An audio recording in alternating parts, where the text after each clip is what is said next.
Detective Guddu reaches the lighthouse just as the first heavy bands of a violent storm hit the coast.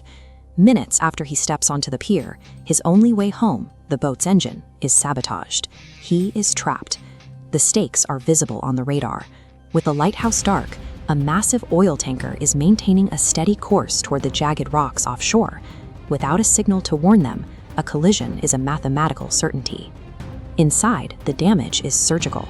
The emergency radio cable has been sliced, and the backup battery array is disconnected.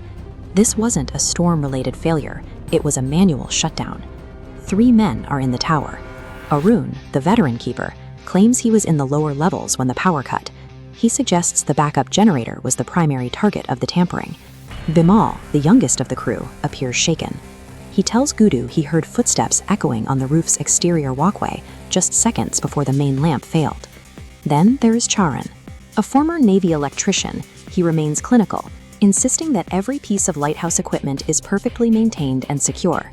Guddu has only a few hours to identify the saboteur among them. If the wrong signal is sent tonight, the tanker and its cargo will be lost.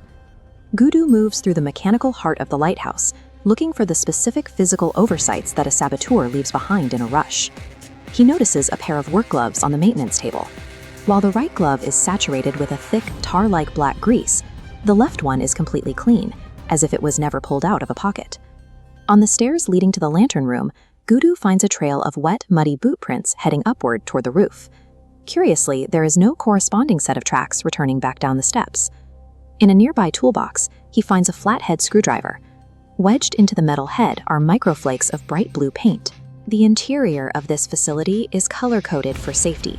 The outer doors are white, the generator casings are green, but the sensitive electrical control cabinet is painted a distinct, high-visibility blue. Guddu turns to face the 3 men.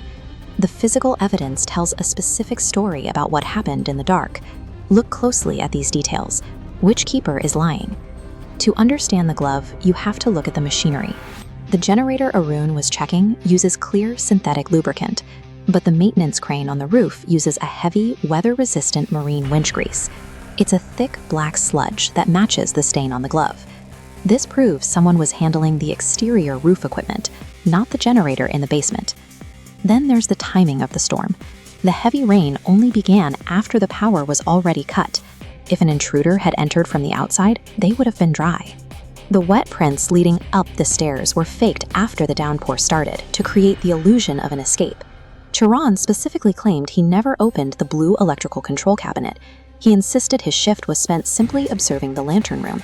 However, the blue cabinet shows fresh metal scoring around the mounting screws. The paint hasn't faded. It has been chipped away recently. Guddu presents the blue flecked screwdriver. It is a perfect mechanical match for the damage on the cabinet. Charan, with his Navy background, had the precise skill set required to navigate the wiring and stage a diversion. By planting the muddy prints and using a single glove to manipulate the roof crane, Charan tried to manufacture an intruder, but the physical inconsistencies prove he is the saboteur. This wasn't an act of random chaos. Charan had been recruited by a smuggling syndicate that needed the Coast Guard's undivided attention elsewhere. An oil tanker hitting the rocks triggers a massive emergency. Every patrol boat for 50 miles is ordered to the wreck. As these ships converge, they leave the coastline open. Smugglers could move tons of cargo through that gap undetected. With the tanker closing in, Guddu bridges the bypass circuits. He must reverse the rewiring before the ship reaches the rocks. The connection holds. The main lamp ignites, sweeping a brilliant white beam across the whitecaps. On the tanker's bridge, the alarms stop as the crew sights the warning and steers hard to starboard. Because the accident never occurs, the Coast Guard stays on station. The smuggling vessels, expecting a clear path, sail directly into the hands of the evening patrol. At dawn, the rain tapers off. Charan is taken into custody as morning light reveals the scale of the thwarted operation. Most elaborate plans fail because the architect overlooks the smallest physical reality. A single fleck of blue paint is often enough to dismantle a lie.